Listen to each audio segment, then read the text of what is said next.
Hello, Stream Fiends. I'm so excited for you guys to take part in the Season 2 coverage for the Rings of Power with us here on Streaming Things. Before we get into the episode, though, I did want to make a little brief announcement. Kit and I got these screeners a while ago, and we recorded this episode a while ago. In this episode, Kit and I make a pretty critical error that's kind of funny. It's classic Streaming Things in hindsight. Throughout this episode, we refer to the actor who plays Adar as Joseph Mawley. Now, Joseph Mawley did play Adar in Season 1 of the Rings of Power, but he was recast in Season 2. In Season 2, he is played by the incredible Sam Hazeldine. And in the future episodes, we will be referring to Sam Hazeldine whenever we talk about Adar. We just wanted to make sure you guys knew at the top of the show that we caught the error, and I welcome you to listen to this episode and just see how stupid we both sound when we discuss the role of Adar, which we do at length in this episode. But with that, I hope you enjoy Season 2 of The Rings of Power, and I hope you enjoy the Streaming Things coverage of The Rings of Power. Happy streaming.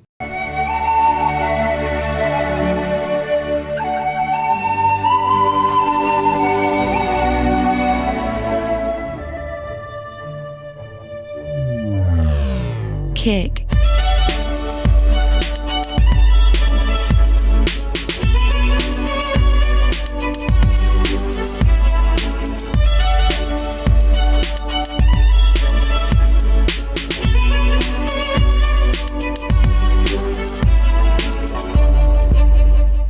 Welcome back. My name is Kit. And I'm Steve. And this is Streaming Things, streaming The Rings of Power. One pod to rule them all. And in the darkness. Bind them. Sorry, I jumped the gun. One pod to find them, one pod to bring them all together, and in the darkness. Bind them. There you go. There we go. Now you wanted me to come in, Yeah. and I was hanging back. We'll workshop This that. is the repartee people know us at Streaming Things for. That's right. If you're new to Streaming Things, welcome.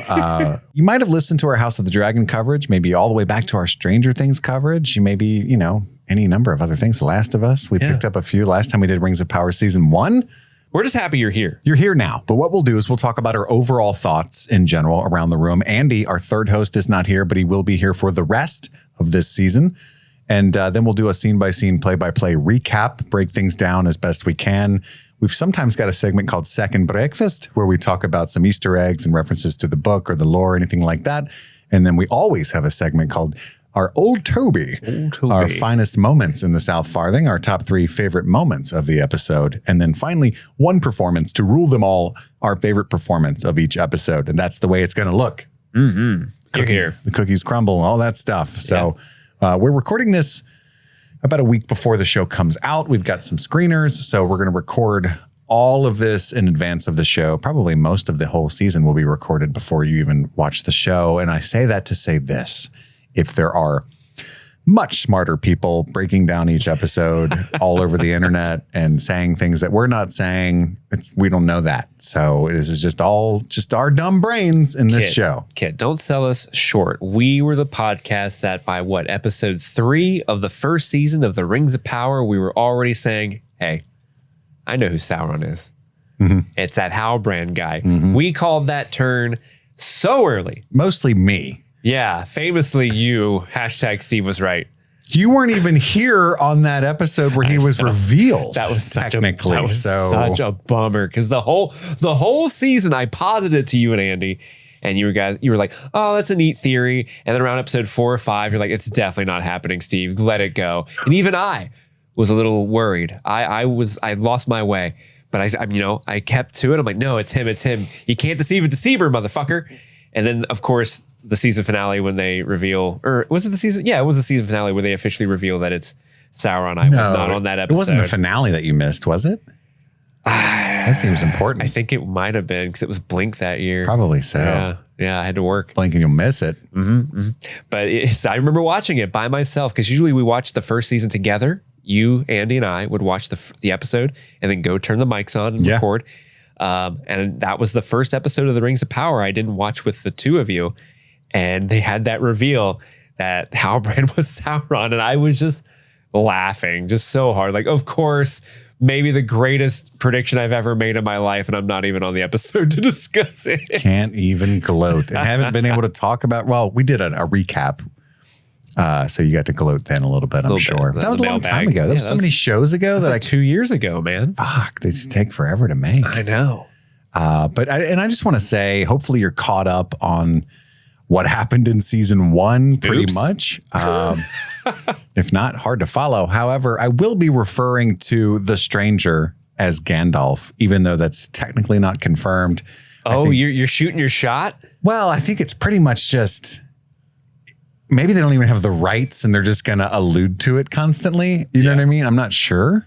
I think they can call him Gandalf. They should be able to call him Gandalf. But I mean, after his language at the end of season 1, it has to be, I mean, they were just leaning. So it would just be an intentional red herring at that point. And that would be against the rules. Yeah. Everybody knows the established rules. That's against them. What you're doing is illegal.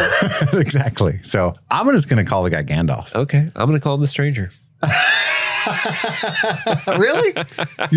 Are you not sold on the fact that he's Gandalf? No, I feel like it's 99.9% sure. Yeah. Gandalf. I watch him pull like a real fast one. I was like, I got you. It's Radagast. I'd be so fucking mad. It's Radagast the Brown, you idiots. Goofy ass Radagast.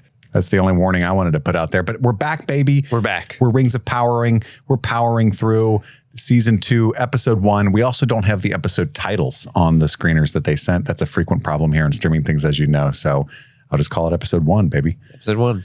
Steve, I'm really curious. What was it like rewatching season 1? And what did you think of the first episode of season 2?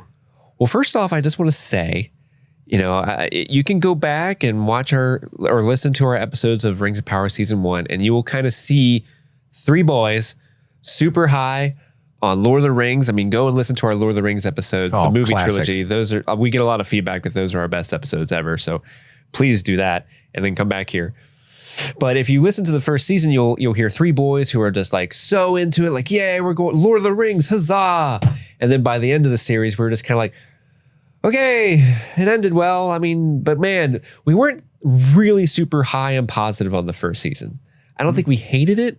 No. But I think we were less, as time went on and we were further removed from the first season, I think all 3 of us were kind of like, I don't know if I want to do season 2. I don't know if I want to cover that on the show. Yeah. So much so that we weren't even sold on covering it until 4 weeks ago? We didn't even know we were doing this. If that, I mean, not long ago. I was basically forced and bullied into doing this. You're not wrong. So, and I'm saying this to give people context. Like, we supported the show, we liked it for what it was, but it was just one of those like, do we continue with this? Is this worth continuing? And I'm just gonna say it. Okay. I'm just gonna come out and say it. You're dropping a hot take. I'm so fucking glad we did, because this episode rocked. I love this episode so much. It's got me so hyped for the rest of the Rings of Power season. I'm back in, baby. Just when I think I'm out, they pull me back in. They pull me back in. Soprano style. And it's just, I really, really like what they're doing with a lot. It seems like, at least based off this first episode, and trailers aren't really, if you can go off anything, the trailers are going off of. But based off that and this episode, it seems like they took some of the criticisms of the first season to heart, and they're going to lean into the things that they know people either want or things that worked in the first season the most. Because everything they did in this season happened at a much quicker of a pace. Like, things were moving and bopping and booping, and it was really, really fast. And even though this is one of the longer episodes of the entire series, it's like, an hour and 16 minutes? Yeah. Even with that, when it ended, I was just kind of like, geez, that's it. I want to keep going. Is Celebrimbor going to let that guy in? So I was very happy with this episode. I'm so excited that we're covering this again. And thanks to everyone who bullied Kit into doing this. Bullying works sometimes. Yeah, I got to say, on my rewatch of season 1, I was in a lot more. Or at least I don't want to say that, because I really did enjoy a lot of season 1. It just, it meanders much like the original Tolkien books do, especially like so much. You ever Yeah. You ever fucking tried to read the Silmarillion? Oh boy. Not many of you have finished it, I guarantee you. And the show kind of felt like that at times. Like, it just had a couple of plot threads that they didn't quite know what they were doing. Like everything with Durin. There's a lot of stop and starts in the first season where it's like, we're going to go save the men of the Southlands. And then the next episode, okay, we're going to save the men. They just would like repeat beats at back to back episodes. Always right. Yeah, never fall off trail. However, I agree with you. I think they've taken some criticisms and flexed their certain muscles and things are firing on all cylinders. I mean, I wasn't like over the moon about this episode personally, but there's nothing, I don't have any criticisms of it. I'm in, but I'm not like, I didn't get any bodily chills or people ask me all the time, like, how do I do, like, is there a science to the way that I review the stuff that I review? No, not really. I don't know if this is right or wrong or what anybody else does. This is what I do. Basically, I feel how I feel and I try to reverse engineer that. So like leaving Green Knight, right? I'm just like a little angry and like bored, right? And I'm like walking down the stairwell with you and I'm trying to why do I feel this way? And then I try to reckon with that. Sometimes in the thinking of something, or even talking with somebody who took it a different way or is a little smarter or more knowledgeable in whatever the context is, and they'll explain something to me, I'll work through things and I'll start to like it a lot more. Oh, that's true. Or, and sometimes I'll like something a lot and then like it less as the days goes on. But I just kind of like, how do I feel? Am I bored? Am I mad? Am I sad? Am I angry? Why? And I try to, so that's what I do. And what I'm feeling now is like excitement for the future, thinking about certain characters and, it's all curiosity, which is a good thing, but at no point was I like overwhelmed. I tell you, on my rewatch of season 1, there was a couple moments just with that Bear McCreary score and just Galati looking gorgeous.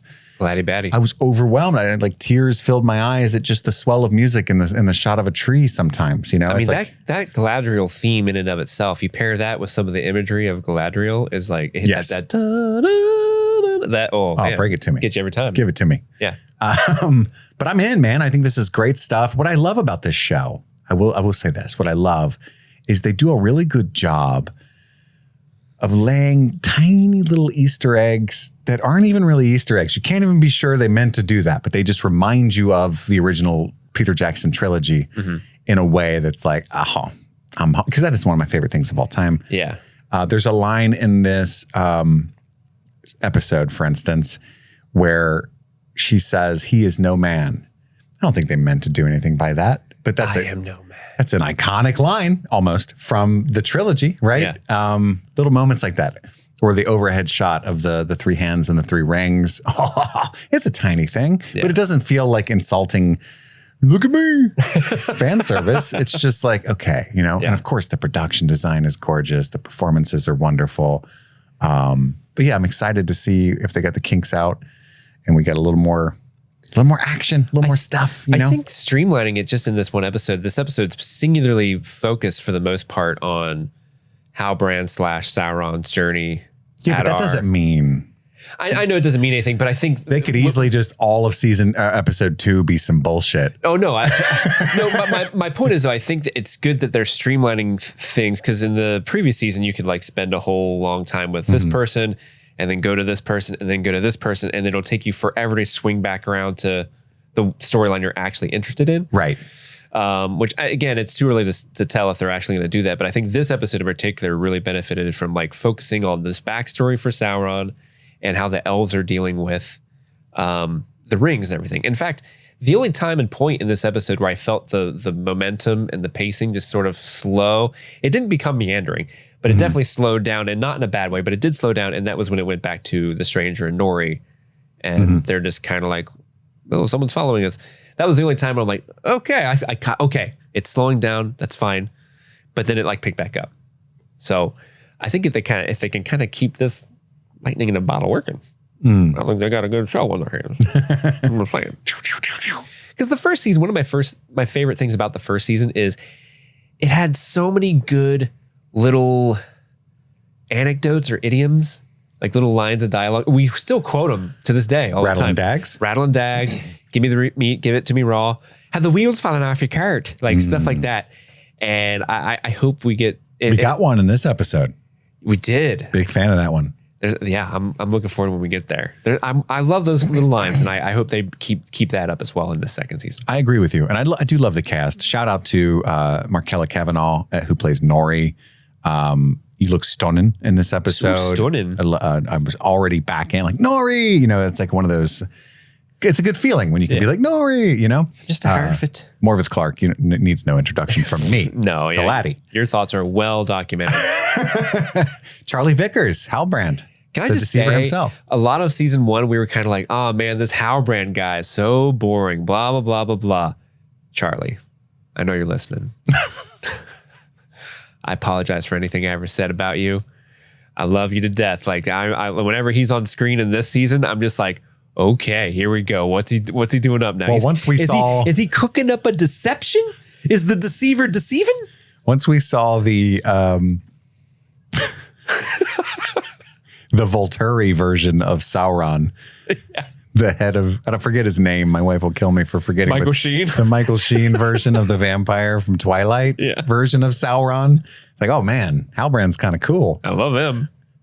We do get that. And Daniel Wayman as the stranger is intriguing. He always kind of reminds me of John Hurt. I think I've said that last season. I'm not sure, but oh yeah, a little bit. I would love if John Hurt was the stranger. That would be pretty sweet. You would do well, Nori. Put it out of your mind. We don't eat anymore. But yeah, I want to get, if we're talking about actors that we just kind of want to give a little shout out to, just at the top here. You don't get to. Oh, okay. Sorry. No, I want to give a shout out to two people in particular. Joseph Maui, who plays Adar. I don't know what they did. They changed the look of Adar slightly in this season. They made him a little bit more decrepit. Yeah. He looks a little dirtier and grungy. Well, it's post-battle. Well, yeah. But Volcano even. I liked it, though. I think that something about it looks cooler, and it plays into the way Joseph sort of plays the character as this sort of like tired, like just, he's not even really a villain. I don't really see, I mean, Adar's a bad guy, but he has this like, I'm just trying to make sure the orcs are free. No, it's kind of cool what they're doing. Like, look, I know we look hideous, and we do eat raw, typically human flesh, not gonna lie. Hey, but it's good though. Don't knock it till you try it. We are who we are, and we deserve our own freedom. You guys keep trying to do a genocide on us just because we look crazy. We just want to blow up a mountain so we have everlasting shade. This is the kind of territory we enjoy. We terraformed it. I know we destroyed everyone who lived here, but hear me out. They had to come in. Hear me out. Fuck them. Fuck. And then secondly, I want to shout out Benjamin Walker, who plays Gil-galad, the High Elf King. The entire first season, Gil-galad was a character that I'm just like, I don't like this character at all. I don't believe it. He's too weird and creepy and I don't know. There's something about him, right? I just didn't buy him. But in this one episode, I feel like there was just there's subtle enough changes that made him seem more like he was actually leading and not like, I'm this ethereal dude that just floats from scene to scene. I don't fuck with Gil-galad either, and I still don't. But I do see a slight turn for the better. Yeah. You know what I mean? If like 5 is acceptable and 10 is Galati.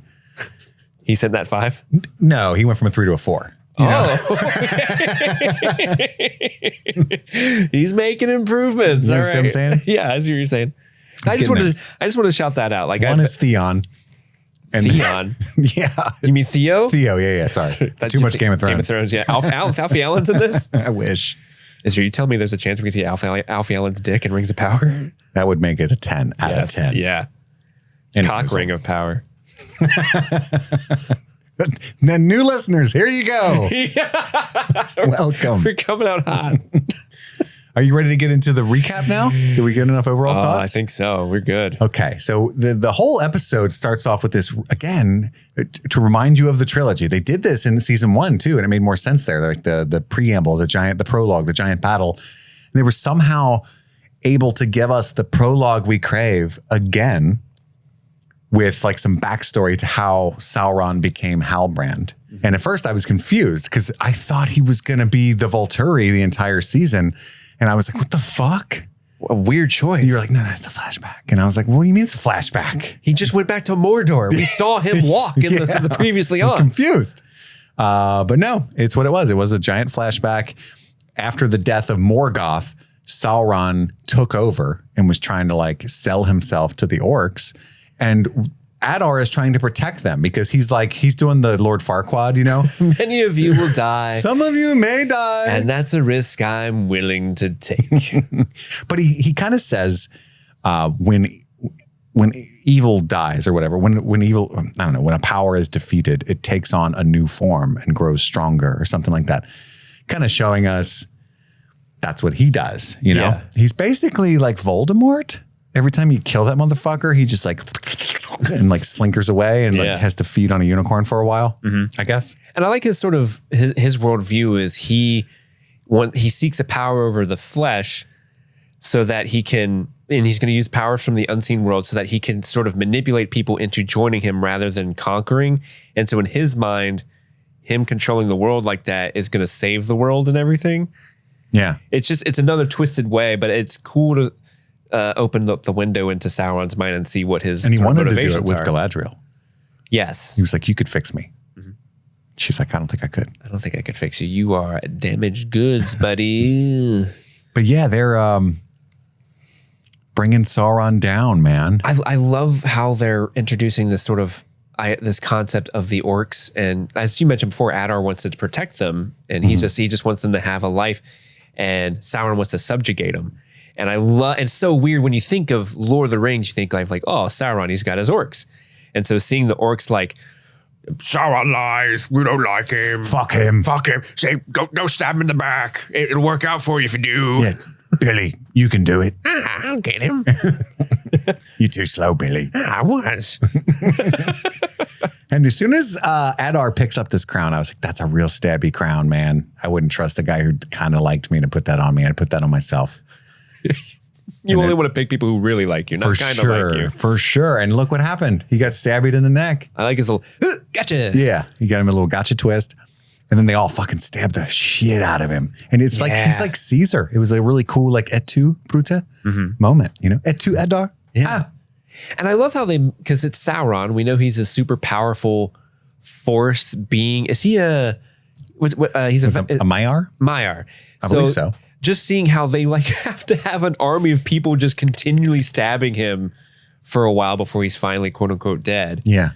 Was cool because I think in a lesser movie they would just like do the initial stabbing like we got him. No, it was kind of like that Pee Wee Herman from Buffy the Vampire Slayer movie. Go on. When they stake him and he's like, you know what I'm talking about? Pee Wee Herman? Yeah, isn't that Pee Wee Herman that plays that character? Oh, I thought you were talking about a Pee Wee Herman movie. No. It's just the guy. Like, when did they stab Pee Wee Herman? It's just the guy. No. And then they stole his bike. Oh, no. No, they stabbed the shit out of him. What do you remember? I remember the Alamo. Yay. And he does like this ice explosion. That was cool because that's how the mountains are all. You remember when Galadriel and her crew rolled up there? They found the forge and it was all snowy and cold. And there was a troll. They were like, it's so cold up here. And that's why. That's one of the most frustrating things about season 1 for me was like we got that strong opening and then we didn't get any like shit like that for like 7 out of the 8 episodes or whatever until. You talking about the troll fight? Yeah. You know, I just want to see. You want to be titillated. I feel like they nerfed the elves. And I have no idea what I said about season 1. So if you're a longtime listener, it's like, you already said this, or that's a contradiction. I've changed as a person and I don't remember. But in retrospect on the rewatch, I was like, they've nerfed the elves. You know, we didn't see much of elves. We saw a Helm's Deep battle. We saw Elrond and the gang, but most of our elf knowledge is of Legolas. And Legolas is like a fucking superhero. Mm-hmm. I can remember one of the fondest memories of my life is him sliding down the stairs on that shield or sliding down the tusks of that giant woolly mammoth and killing it. Counts as one. Literally the whole theater erupted and clapped, you know, did. and applause. It was wonderful. And none of these elves do anything like that ever. Their elf eyes don't see much. You know? What do your elf eyes see? Maybe Legolas isn't just an elf. He's just like a fucking really strong, fast elf. Well, he definitely didn't know has that. to be, right? I don't know. If they chose him to go on the Fellowship? No, he didn't get chosen. He was just like, in my bow. That's true. You know? That could have been anyone. Yeah. He just spoke up. But The mechanic elf like, could have been like, and you got my wrench. got my monkey wrench. If you're Gus, the elf, you do great work and your services are highly appreciated, but I don't know if you should go on this. No, I'm going. No, I'm going. Now, hold on. Let me finish this Peter build in the back and I'll meet you out front. He's building a Peter? Yeah. Is that a truck? I don't know, man. You got the wrong guy. Any hoozle. That's one thing. But anyway, yeah. So we get this ice explosion and naked Sauron, I guess. I mean, he just kind of turns into, well, I thought he was naked, but he's actually goop. He's he becomes like one with, it looks like he becomes one with the Force, like Obi-Wan Kenobi, and just becomes a pile of laundry. But no, he like bled into the cracks and all the way down. And then he becomes like Venom. We are Sauron. Venom. Yeah, he's an evil goo. I love how like gross, like just something about like, because Lord of the Rings is so much like, I feel it in the air, I feel it in the earth, seeing this gross black goo seep into the earth and pool into the water. You know what it reminded me of? That feels evil and bad. He's basically fucking Pickle Rick.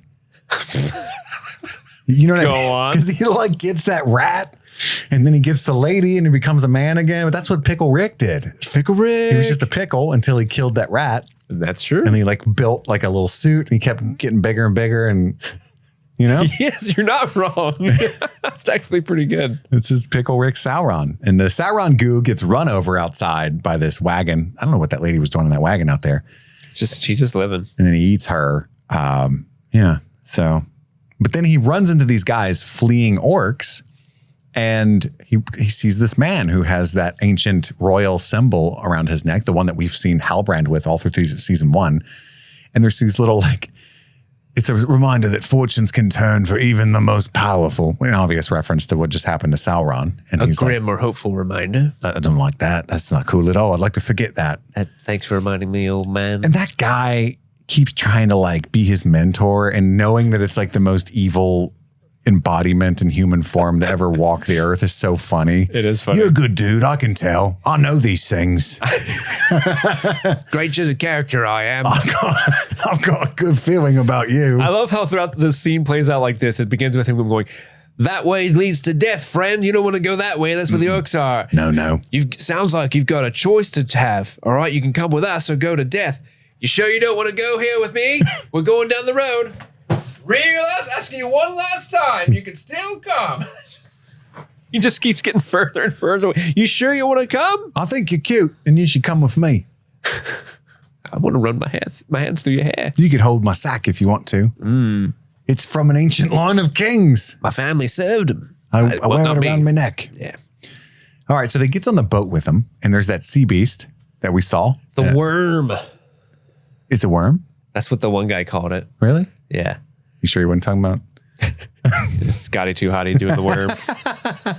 WORM. That dude, he keeps trying to help. Even on the boat, he's like, look, I can tell you've seen some things, but you've chosen good.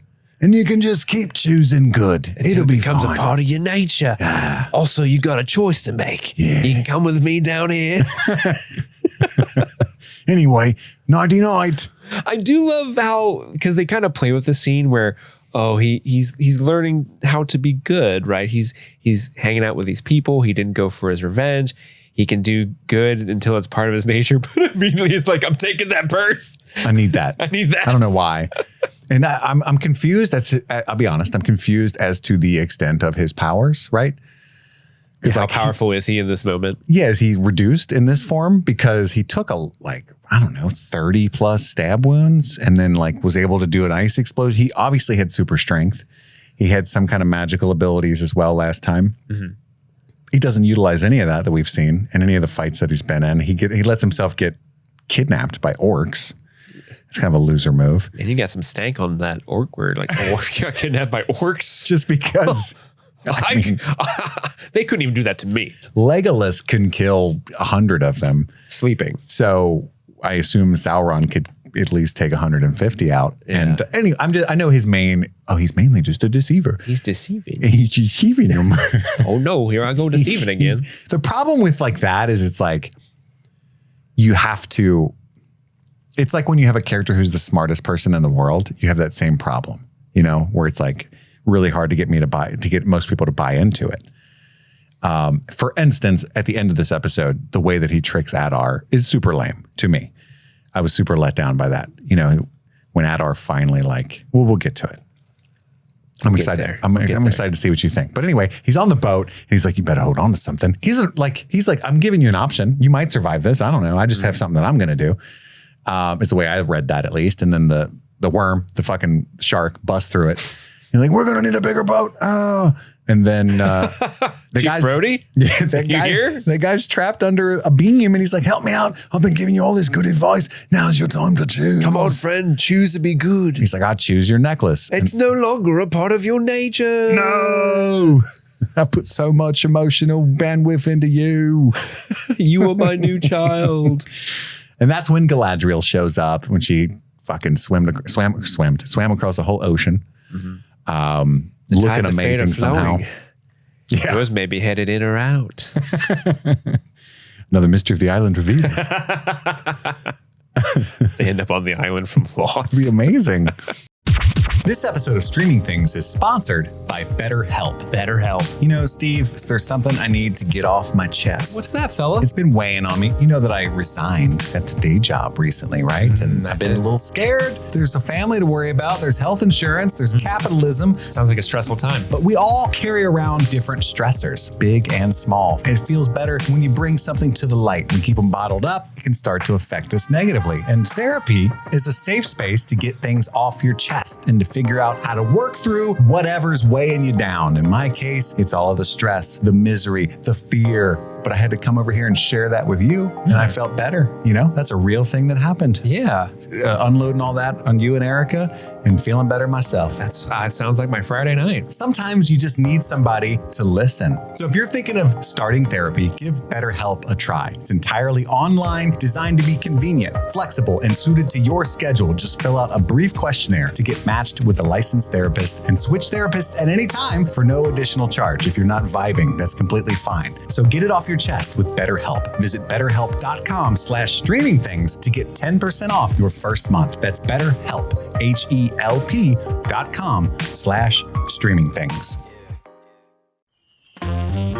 Knock, knock, who's there? It's the month of August. Oh my gosh, how are you here already? 2024 is going by way too fast, but you know what's not going to go by way too fast? Our thanks and appreciation for all of our Patreon supporters who keep the lights on for us over here at Streaming Things. And I want to give a special shout out to our super Patreon supporters for the month of August. So thank you to Bing Boom Bang Boom, Albus Stinkpot, Kit Laser Eat Me Out Like Vagar, Then I'll Ride You Like Allison. That is quite the name. Dylan Dunkley, Maddlestat, Susie Callahan, Anthony Corona, Parmesan, Sunshine, Ashley Hazen, Just Liz Calabria, the Justice Lizard herself, Mike from New Hampshire, Brett X, E Scramo, Lil Tickler, Svento7, Jay Scramo, Lofpum, AK Ashley Ray, Adam Busby, Big Butthorn, Conrad, Jer Latanovich, Kaylee Sampson, Rabbit Dog in a Barbie Car, Elpander, Charlie Friday, Alexis Adler, Linda Eklund, Emmy, Haley B, Joe Velez, Stanton Valentino, John Collins, Trisha Bueller, Sun Loving Mortal, Suzanne Rode, Jen Robinson, Kalisha Rees, Paula Garcia, Brenda Bren, Aaron Armstrong, Kevin Strother, Ashley Powers, Stephen the Fifth,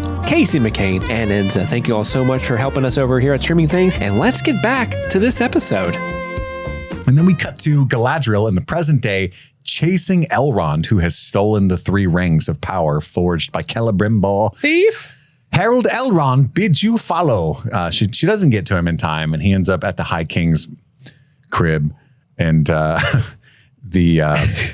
guards take them to the High King. And I don't know for sure, but it would seem to me that this is the first time the High King has seen that Galadriel bailed on going to Valinor, I would think. I don't think he saw him. I'm pretty sure you're right, because I know Galadriel saw Elrond after she bailed. I would have loved more of a, what the fuck are you doing here? What are you doing here? How'd you get here from paradise? Is that Galadriel? Interesting. You turned away from the lights of Valinor. Can you just come back from Valinor? I don't think so. Can you just come back? I didn't think that was the thing you could do. But he's angry about Halbrand. Elrond has told me some shit. He said that Halbrand, whoever that guy is, tricked you. You've been doing all kinds of fuck shit with Celebrimbor. And this is where she says, she She just says he's no man. She doesn't want to say Sauron. Like, it's real bad. Let's just tell me. I'll just tell you this. It's not good. You can just trust me. And he's like, no. I can't trust you till the lie behind your eyes is gone. Tell me who he is. I love that line. Listen, it's real bad. Listen, I fucked up. Okay. This one's on me. I'm actually a little angry about how they treated her for obvious reasons. I'm in love with her, but we'll go into that in a second. I'll see what you think. Thank you Your for honesty. And she's like, it's Sauron. And then, he's like, all right, well, look, that's bad. You're right. You weren't lying. However, I think we got to wear these shits, guys. I don't see what else we can do. And Elrond's like, no. We can't wear these shits. What are you talking about? And he's like, technically, if everything you guys told me is true, and I believe you guys, not so much you, he never touched the rings. Yeah. They're not his influence. It's Celebrimbor did this. We love CB. Hello. And Celebrimbor put so much effort in it. He's going to be sad if we don't wear them. But he's got a good point. They're in a pickle, right? If Sauron is back, that means the elves need to go back to war. And if they have to leave the lands, they're not going to be able to war him. Right. So they got to wear the rings and fight, or just leave, let him own Middle Earth. It's the only two options. Mm-hmm. So, but it's also what's cool about Lord of the Rings is in your heart of hearts, the rings influence must always be taken to an account, right? So is the High King really thinking about weighing these options, or are the rings like, psst, psst, psst, hey, wear me, bro, wear me, stick your finger in me. I'm your only chance. Finger me. Stick your digit. But yeah, and then Elrond jumps. He's like, no. He really, really does not believe that these rings are a good idea. And we know, because we've seen Lord of the Rings, he's wrong. The rings are awesome and nothing bad happens. Nothing bad happens. There's not a song or anything about him. I don't appreciate the way they treated Galadriel, Steve. The only person out of all of them that said Sauron is still alive. You guys are being punk bitches, trying to party like it's over. It is battle time. Give me a new army. I will keep looking. No. You are PMSing, I think. You're a woman. You're emotional. This is why we're in charge. Go to Valinor and relax, right? And then she's like, against everyone else's wishes, busts out and then just gets tricked. Yeah, she fucked up. But you guys fucked up harder. You weren't even looking. You know what I mean? What are you mad at her for? Well, if anything, it's oh, sorry, you were right. He's still here. Well, Sauron did tell her last episode that the whole reason that he's even got that dog in him is because of her. Oh, really? Yeah. If she didn't seek him out and help him out, he probably would have just kept I'm going to hang out with that dude in his purse. That's hard for him to say. I think he said that to her, but it was right after he got fucked over by the orcs that she found him. Was he cooking up a deceiving? He might have been deceiving. He was serving deceiving. He was cooking up a deception. I just think there's an argument to be made that she was actually right. Listen, I'm not going to argue with you. No one should full disclosure, give Galadriel she can do no wrong to me. Yes. Yeah. But I also understand the frustration of being what the fuck, girl? That was the one thing you wanted to do. Mm-hmm. And you did the opposite? Well, he doesn't look anything like a Volturi. He was deceptful. He looked like a fairly attractive guy. Yeah. Honestly, he was kind of hot. Didn't expect that. I was digging it. I know I'm technically married, but... Is she? Yeah. To whom? I'll kill him. Celebrimbor. Oh, that fucking dude. Tell me, where is Gent? Tell me, where am I in this show? For I very much desire to be in it. I very much desire work. There's an episode. It's the episode where Galadriel and Theo. I feel like theirs is a sham marriage. They're definitely polyamorous. Yeah, it's a political for marriage. Sure. No, well, there's that episode. I think it's episode 7 in the first season where Galadriel and Theo are kind of walking in the woods together. She tells him about Celebrimbor and how they're married, and she hasn't seen him in a long time because he went off to battle, and Celebrimbor sucks at fighting.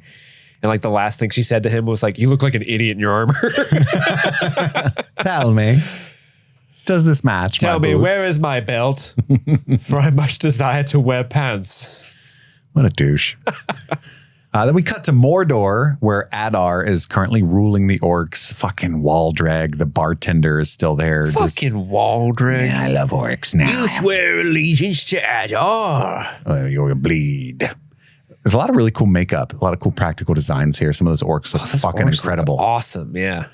And meat's back on the menu, boys. I love the weird looking orc that's standing next to Waldreg in the wide shot because he's really close, almost like Waldreg's got his arm around. I'm like, this is my buddy. I call him Goth. Nah, I'm Gary. And then Halbrand pulls a Sauron, pulls a Moses. He literally says, let my people go. Whoa, you can't say that.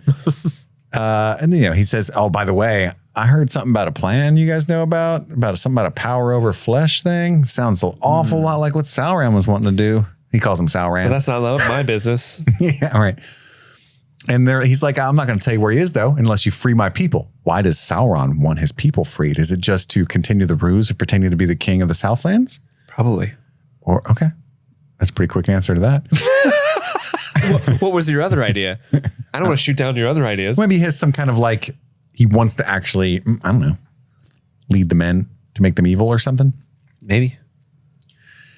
Why not both? Fucking Numenorians. And then it says, I'm not going to tell you. If you kill me, you're not going to know the info about where Sauron is. And because Ador kind of goes at him hard, like, no, how about this? You tell me everything you know, or I'll kill you. Yeah. And he's like, in time, you'll beg me to kill you. And then I'll proceed to not torture you at all unless you consider talking to Waldreg a couple times a day torture, which I don't blame you. No, anything but that, my lord. That's another thing that bothered me about this episode. We'll get there in a second. I don't want to talk to Waldreg. But the orcs are scared of Sauron. Father, you don't think Sauron's really back, do you? No, Gloop, it's okay. Christmas is around the corner. Just make your list. Do you think the orcs tell each other or tell their little orclings? Do they have kids? Tell their little orclings horror stories about, and one day Sauron will come up from under your bed and he'll get you if you're a naughty orc. No. Just clean your room. And a naughty orc is one who plants and is nice to puppies. No son of mine is having a garden. Gandalf. We cut to Gandalf, or if you're Steve, the Stranger. Thank you. Which is what the feds want you to call him. Keep this right. Okay. The Stranger finds a stick, which is very similar to Gandalf's staff, but no, it's just a dream. He's just dreaming about the stick that he wants. And Nori. He's just dreaming about the stick that he wants. Nori wants to help him. Deal. Tell me the clues and I'll find the stick with you. Somehow they got to Tatooine. I don't remember. How'd they get there? They walked. To Tatooine? Yeah, to Tatooine. Wow, that's crazy. Did you catch any of the images in his little nightmare about the stick that he wants? I saw a lava pool. I saw the stick. It looked like a Sauron. Sauron, yeah. A Sauron guy. A young Sauron who was still dyeing his hair. When Christopher Lee, when he was still in the Ministry of Ungentlemanly Warfare. Yeah. Perhaps. Yeah. It's before he reasoned for madness, I would imagine. Long before. Long before. And they're lost, right? And Nori's starting to panic a little bit. And what does the Stranger say? Panic is the fool's meal. That is a great line. Wiser to sup patience. Yes. Sup patience. And she's like, sup these nuts. We're lost. We need to use the word sup more often. We should. We supped on a sandwich earlier. Sorry, this is neither here nor there, but I'm just realizing that my iPad auto-corrected Poppy to Poppy. Oh, Poppy. Oh, Poppy. Hi, Poppy. And she's like, try the tree, dude. Do the thing where you can make food grow out of trees. And he's like, oh, shit blows up and people get hurt every time I do that. Last time I did that, I almost killed your brother. And she's like, look, he's not here and I'm no bitch. Do it. And so he tries it. The tree does explode. Go back, Nori. It was kind of a anticlimactic, right? Because it blew up and she's like, oh, you did it. There's bugs in here. And it was kind of like, did he do When that? I saw the bugs, I did not think of them as food. Right. So I was like, oh, it didn't work. I had the opposite reaction to her. But she's Yeah. like, wonderful. I love eating bugs. For half a second, I thought she was just being really fucking facetious. Like, oh, this is great. Bugs. Yum. No, apparently Bugs yum? She does love, and she likes when the legs dance in her throat. Ew, that was so... We'll get there in a second. Oh. But he needs something to help him not lose control, which will be the branch, the stick, right? And that's what I think they're getting at. Is that his wizarding staff? Yes. That's what keeps him from losing control. Otherwise, his power's all willy and nilly. He was using a staff-like thing in the finale when he stole Eminem's staff. Yeah. I don't wonder what happened to that. I don't remember. What happened to Eminem? Did it break? I know he killed him. Yeah. Maybe it broke it when he was like, yeah, okay, that makes sense. he needs like a really strong stick. And then Eminem is the person we call one of the three. Oh, everybody calls him that. Witches in the season finale of the first season. And he's like, I can feel the legs of the bugs in my throat. And she's like, oh, that's the best part. We used to sing boogie songs so they dance on the way down. How weird is that if you say it in the voice I just said it, right? Like my hair's on end. I got goosebumps. I'm scared. We sing them boogie songs, make them legs dance on the way down our esophagus. And then the real gangster shit is to sing it on the way out.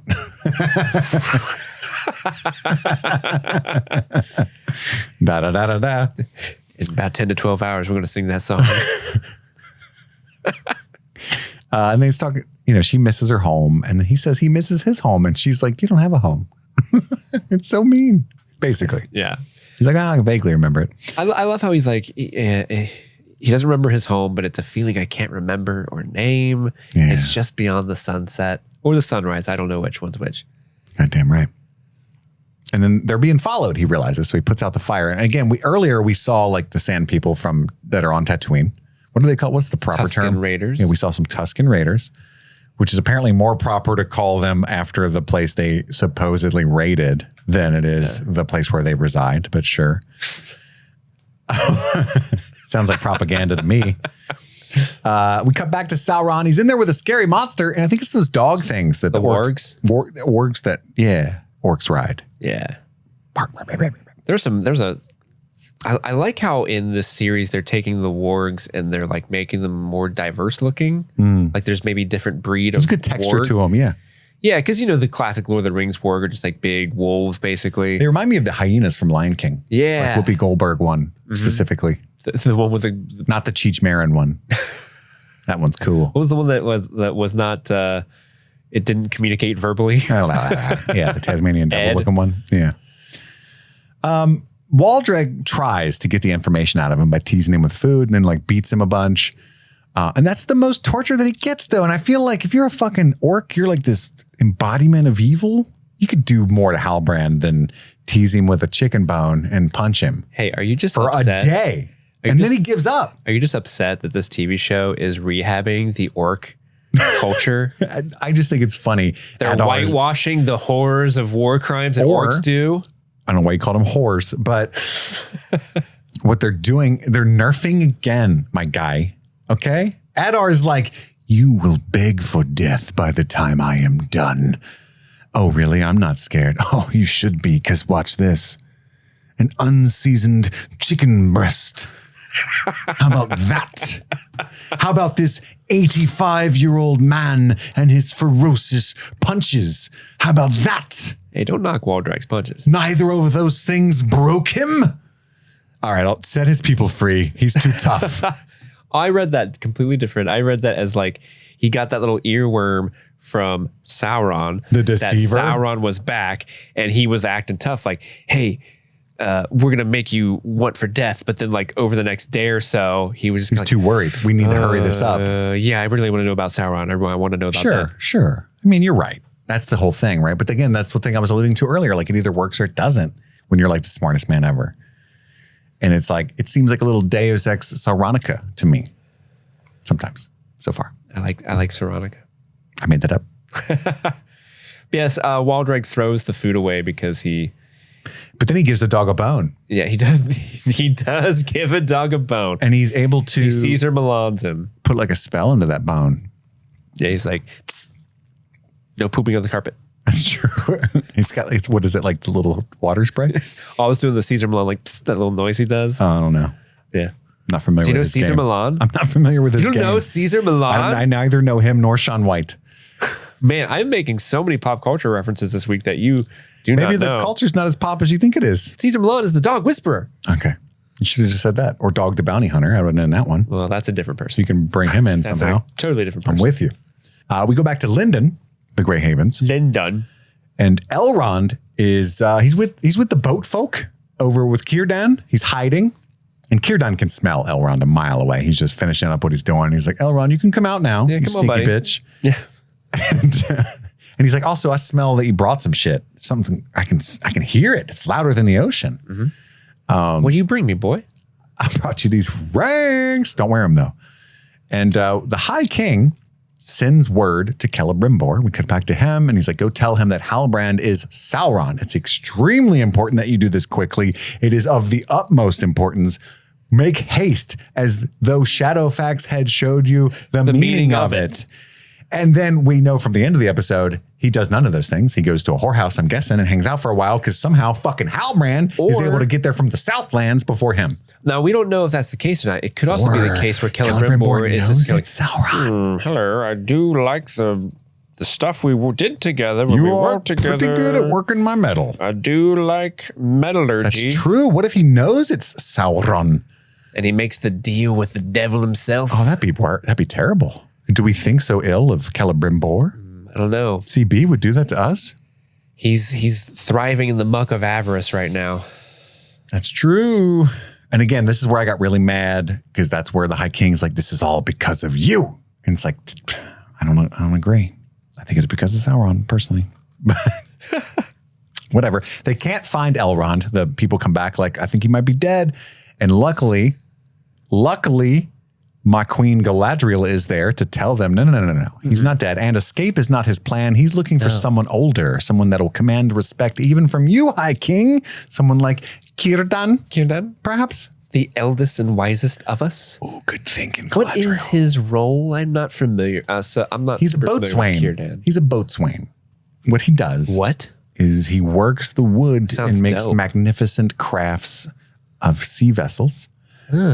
I love that you stopped Googling to listen to me, even though I am completely making this up. Oh, okay. I believed you. And what he does is he makes the boats that takes them home to Valinor.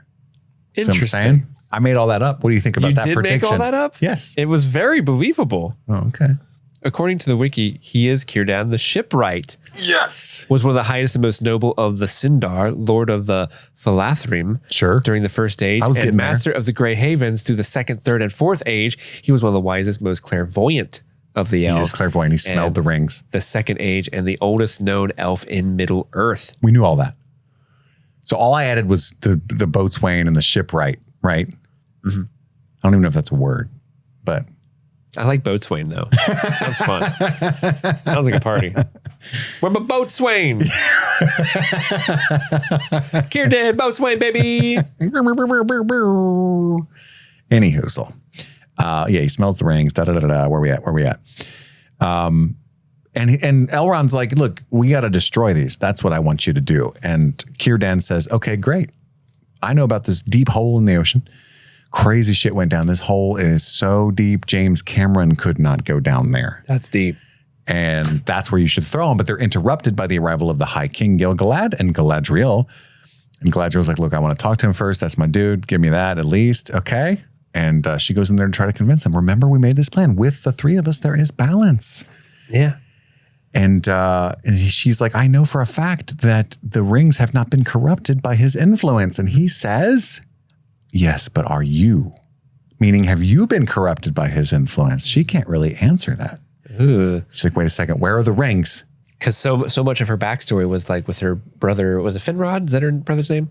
Yes, who was like, he did. Hey, you have to touch the darkness to see the light. Yeah, so Galadriel's always gray been like, Jedi. She is always the one who like she's been okay. I'll do some darkness because I'm ultimately the ends will justify the means. Sure, right. And so yeah, he kind of puts her on the back foot here, and it's kind of worth noting like the reason why 3 is balanced. It was like wasn't it one ring corrupts absolutely. Sure. The other ring tears each other apart, but the third one balances or something like that. Yeah, that was the plan. Yeah. As long as nothing happens to any one of them, Maths. Should be good. Yeah. We cut back to not Gandalf, quote unquote, and Nori.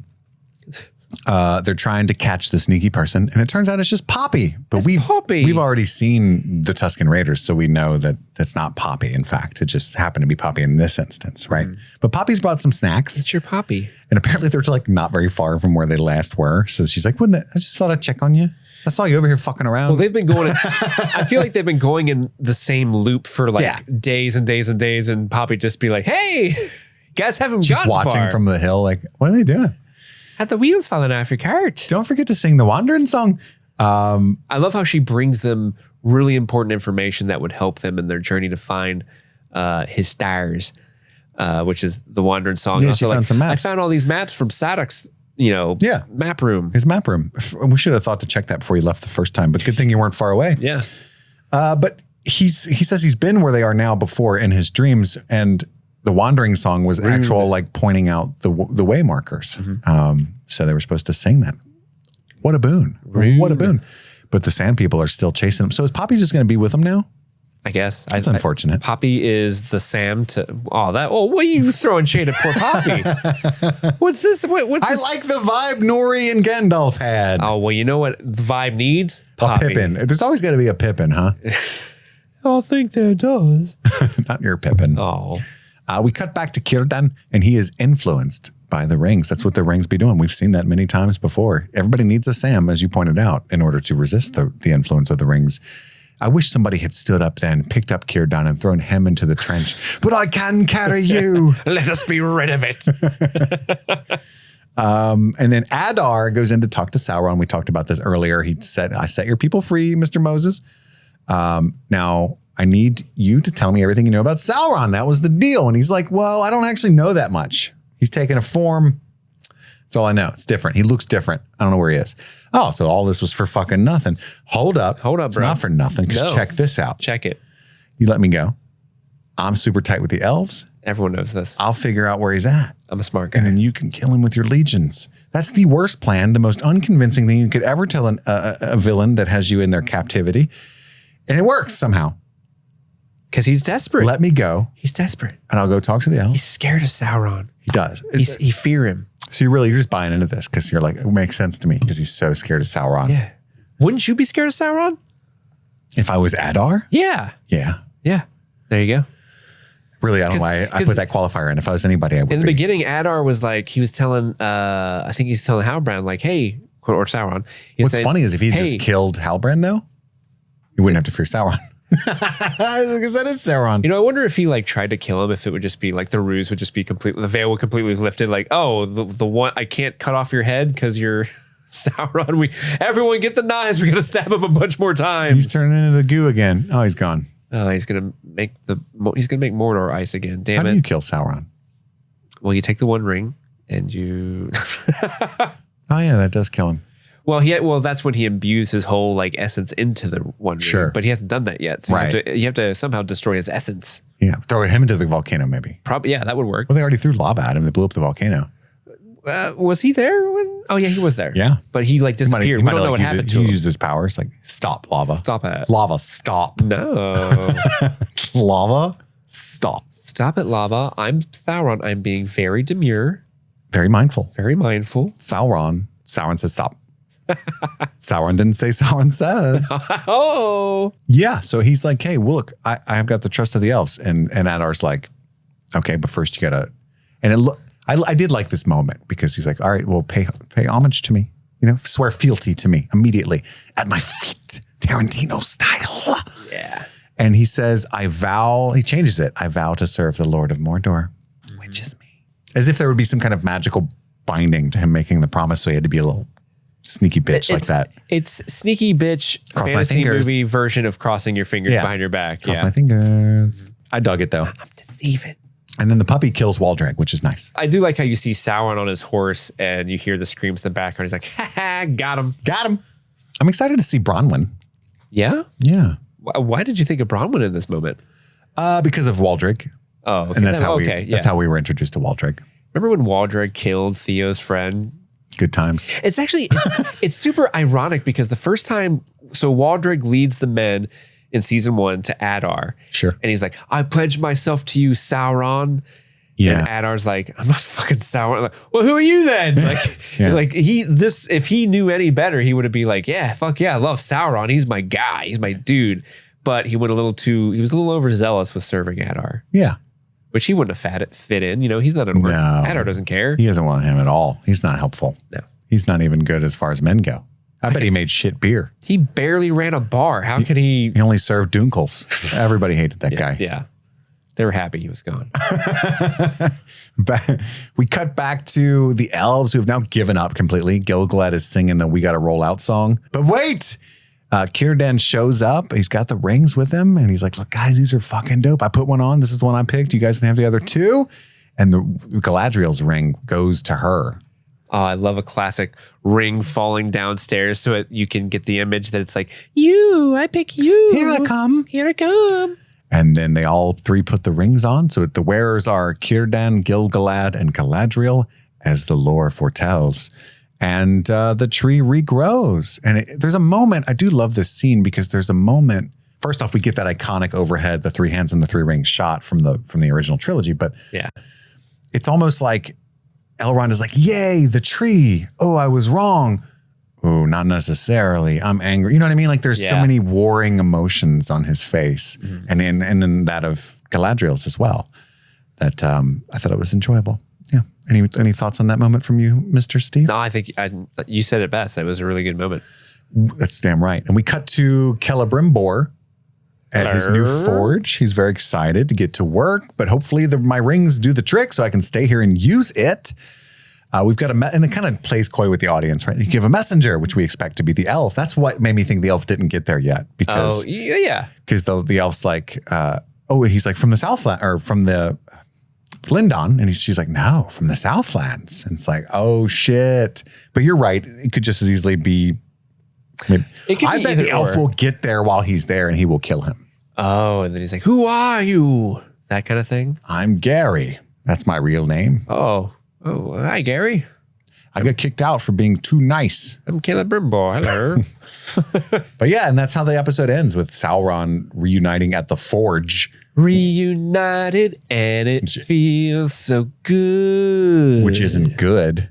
And then if you did watch the rest of the season trailer, then you know all kinds of shit that's about to happen, but I'm not going to act like you have and say it here. So maybe you didn't. Maybe you didn't. I don't watch those typically. There's some cool stuff coming ahead if the trailers are to be believed. Yeah. Lots of rings, lots of power. I can say that for sure.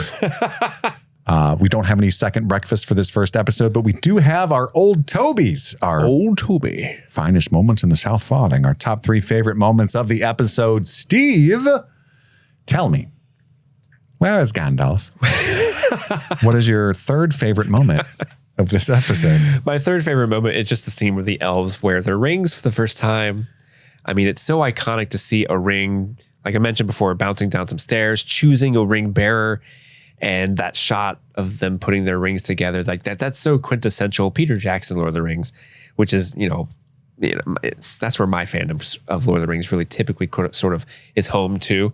Sure. And so seeing that was great, and the tree blooming, and then just the reaction to Elrond that Elrond has to everything is just, it's really, really good and foreboding and just kind of like, ooh, how is this going to work? How are these rings of power going to corrupt or sway all of these beloved characters? Like, are we going to get more Galadriel from what was that, Fellowship of the Ring, where she was like, instead of a Dark Lord, you will have a queen. Terrible is the storm.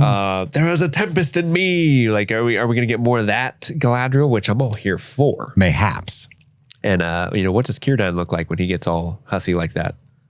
Fussy, not hussy. Sorry. I would like to see what he looks like when he's a hussy. Oh, boatswain hussy. Boatswain hussies. That is my number 3 as well. The wearing of the 3 rings, that iconic shot. It's just cool. It's like, oh shit, we're seeing, because even though it's not like somebody made this 20 years later, but in your mind, your nerd brain's like, oh, this is when it happened. You know what I mean? Like, this is the moment. This is when they do the thing. This is when it happened. It's weird that they're only showing us 20 years after the fact. We're witnessing history. Whoa. But yeah, it's a cool moment, man. And I'm excited to see where that goes. Obviously, I ultimately know where it goes, but in the short term, who knows? That's my number. I think it was handled very well, especially with the cool effects of the tree lighting up. And it seems like such a good thing, but it's not. It's not. It's bad. It's not. Your number 2. My number 2 favorite moment is Halbrand turning himself over to Adar in Let my people go. Southlands. Actually, it's Mordor now. That's right. This scene is super cool because, again, I love the way Adar looks. He's much more menacing and decrepit, but also like you still feel that sort of empathy for that character and his mission of like just trying to find a home for the orcs. And the way that Halbrand kind of shows up, Sauron, and he's like, hey, you know what their relationship is now, 100%. Like before, you only had sort of whispers of like, how did Sauron get to where he is now? How did Adar, quote unquote, kill Sauron? And now you know how it happened. And it's much more, like you said, it's very Caesar-esque, where there was like stabbed in the back, betrayed. And so having him sort of like threaten Halbrand, not knowing it's Sauron the whole time, and Sauron's deceiving him, and then when he says like, hey, Sauron's come back, I have information about him, and that little moment where he walks away from him and you can see Adar like, ooh, I don't like that, I don't like the sound of that. I don't know, it was a really cool scene that had like a lot of layers to it for those two characters that I was kind of shocked by, because again, I don't remember Adar being like super cool in the first season, so like we didn't see a ton of him, really. Yeah. But like it's good. It's good. Everything they're showing about him, I really appreciate, and I'm really liking him as a character, and I'm excited to see more of him. Much agreed. My number 2 is actually the first reunion with us and Nori and the Stranger. I much enjoy Bugs. Yeah, the whole Bugs bit, but just in general, like they've got this cool vibe now. Hakuna Matata. What a wonderful phrase. I feel like they're going to go there, maybe back again. They're just, they're going on an adventure.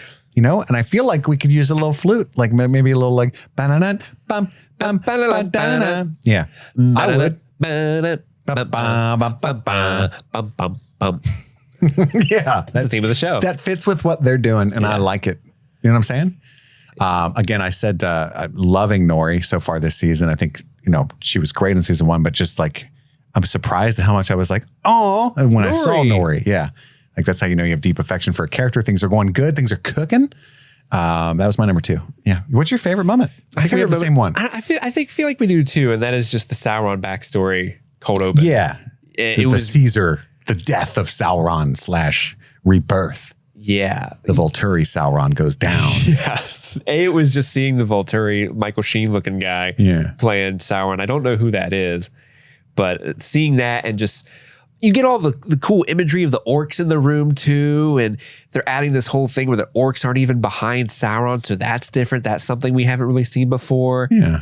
And just how hard they had to work to kill him was exciting. And then the whole, he's growing out of a puddle, and he's like a little muscly thing that's attacking rats and just stuff, like just grossly climbing Pickle Rick. He's pickle ricking out of the mountain, and just then that happens over the course of hundreds of years. It's wild. It was really fun to watch. Honestly, I wasn't expecting them to go this hard on his backstory. I thought they might just leave it to be a little secretive for the most part, but the fact they showed us the whole thing leading up to the show was a lot of fun to watch. Well, it's interesting too, because they filmed the first 2 episodes of season 2 and then went on hiatus, which I think is interesting. Was it from COVID maybe? No, I think they just had something to do, maybe. Some planning to we do. Just had some errands to run. We got shut down production. We'll be back, guys. Or no, maybe they're talking about, I'm sorry, they're talking about season 1 with Charlie. It's Charlie Vickers, an interview with him.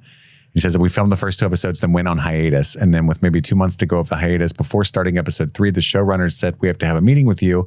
So they took Vickers into the room where Galadriel discovers the forge in the first episode with the orcs through the walls.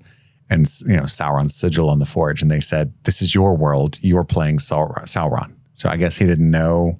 He thought he was just Halbrand until that point, maybe. That's cool. Which is kind of interesting. How do you feel coming out of that meeting? We're like, oh, I'm Sauron. I did not sign up for that. They deceived me? They deceived the deceiver.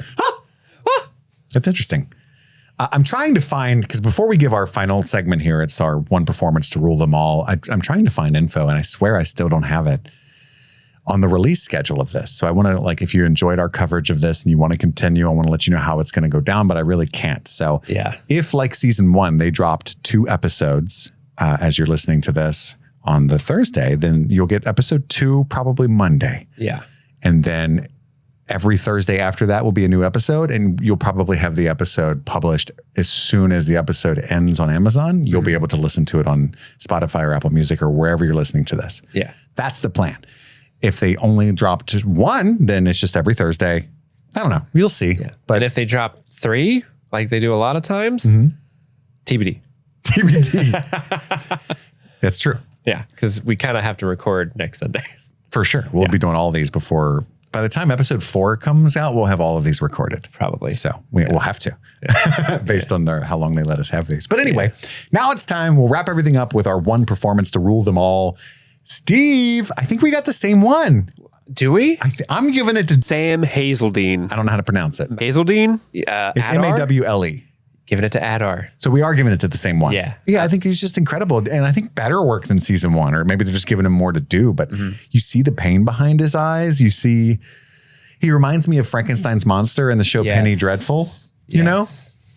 Yeah. Everything they've done with that character. I mean, that character was fun enough in the first season, but like all the tiny little tweaks that they've made have piled up and have compounded upon each other, and they've created I just love what they're doing. I agree. It's like Celebrimbor worked on him in the Forge. My greatest creation. My new character. Hello. Email the show at streamingthingspod@gmail.com. Let us know your thoughts on the first episode of The Rings of Power. If you don't know, now you know. We're doing a stout Game of Thrones rewatch every Wednesday. We're already on episode 4 of season 2. Yeah. People are saying it's maybe the best. I can't do a good Trump. But people are liking it. So best episodes we've ever done. We've got almost 1,000 patrons now, and very grateful to you guys supporting the show. Thank you so much. Check out what everybody's loving so much, and check that out. Yeah, and also check out tickets to the Streaming Things live show on October 5th in Cincinnati, Ohio. There's a link in the show notes. Yeah, Woodward Theater. Link in the show notes. Kit, do you want to tell them what we're doing? There's a massive D&D campaign live that you will be able to witness. We've done something like this before. This will be Lord of the Rings themed this time, but last time it was Stranger Things themed. D&D trivia. Yeah, Steve is devising a nice trivia campaign for Andy and I to play through, and you guys will get to witness that live and in the flesh. So go check out the Streaming Things D&D trivia episode on the feed to kind of get an idea of what we're doing. It's a lot of fun. And then there'll be like an hour of Q&A and hanging out afterwards. So it'll be like a 3-hour thing. Well worth your money. If you're anywhere near Cincinnati, Ohio, highly recommended. And if you're not, and if you're worried about showing up and not knowing anybody, just reach out to us. Let us know. The fiends on the Discord are actually planning a lot of stuff for everyone to do over the weekend. Like, so if you're from out of town, you don't know who to hang out with, or you don't know anybody in Cincinnati, you can hook up with the people in the Discord, and they've got a lot of stuff that they're planning on. Don't hook up with them. Well, actually, that's none of our business. Do it, please. I want some Streaming Things babies, okay? Oh my God. Name your firstborn, Kit. But if you're worried about that, you can connect with people in the Discord, and they're making a lot of cool plans so people can hang out, have fun, and not feel alone in a strange city if you're coming from out of town. That's true. There's lots of good hanging out that's going to be done. So go to the show notes to buy those tickets. You don't want to miss this. It is the event of this season. You'll tell your grandchildren about this night. You will. That's all the time we've got for right now. We've got to go return some videotapes. My name is Kit. And I'm Steve. And this was Streaming Things, streaming The Rings of Power. Happy streaming.